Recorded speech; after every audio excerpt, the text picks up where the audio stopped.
అన్న వాళ్ళు ఏ విధంగా స్పందించారు? ఏం లేదండి, గెలుస్తూనే వాళ్ళు వచ్చేసి మా పార్టీలో వచ్చి జాయిన్ కమ్మన్నారు. 1.5 crore ఆఫర్ చేశారు. మేము వెళ్ళము, మాకు అన్నగారు తప్ప మాకెవ్వరు వద్దు, మాకు అన్నగారు ఉంటేనే ఆ ఊరు అభివృద్ధి జరుగుతుంది అని ఒకే ఒక మాట అన్నందుకు నా ఇంట్లోకి మనుషుల్ని పంపించినారు.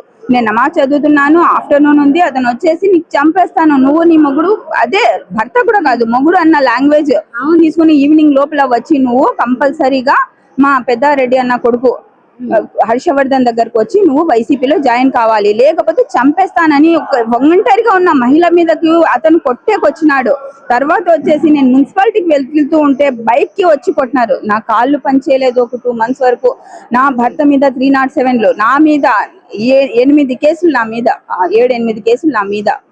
ఇన్ని కేసులు, ఇవన్నీ మేము ఎందుకు ఇది చేసుకున్నామంటే, టాలరేట్ చేసామంటే మాకున్న ఒకే ఒక దిక్కు అన్న ప్రభాకర్ అన్న. మాకు ఏమి కానివ్వరు, ఆయన మమ్మల్ని చూసుకుంటారు, ఆయన ప్రతి దానికి మాకు సపోర్ట్ చేసినారు. అప్పుడు కూడా వచ్చి మీకు ఏం భయపడద్దండి, మీకు నేనున్నాను, మీకు ఏం కాదు అన్న, ఆయన ఇచ్చిన భరోసాతోనే మేము ఉన్నాం.